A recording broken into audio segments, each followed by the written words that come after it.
So we talked about acids, we talked about bases, we talked about salts that can be acidic or basic, and then we talked about mixtures where you throw in various things. And the typical mixture that we're going to be dealing with a lot is the buffer, which is a mixture of a conjugate acid and its conjugate base.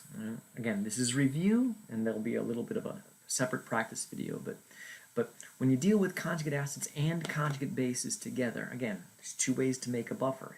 Mix them, or partial neutralization. And we'll cover partial neutralization next. Putting the two amounts together in the same solution creates a common ion effect. And so when you have the common ion effect in process, what that means is that this equilibrium is now able to respond substantially when you add added acid or base. So the system has a tendency to normalize itself such that the pH of the system floats right around the pKa of the acid, the conjugate acid, that is. So regardless of whether you're given a base or an acid, it's the pKa of the conjugate acid that we care about, because it's a Ka statement.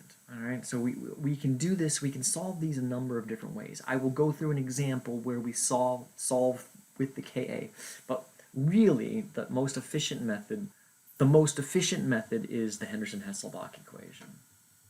Right? If you have the Henderson-Hasselbalch equation, you can, while you can solve this using a weak acid assumptions, it's much more efficient to solve this with the Henderson-Hasselbalch.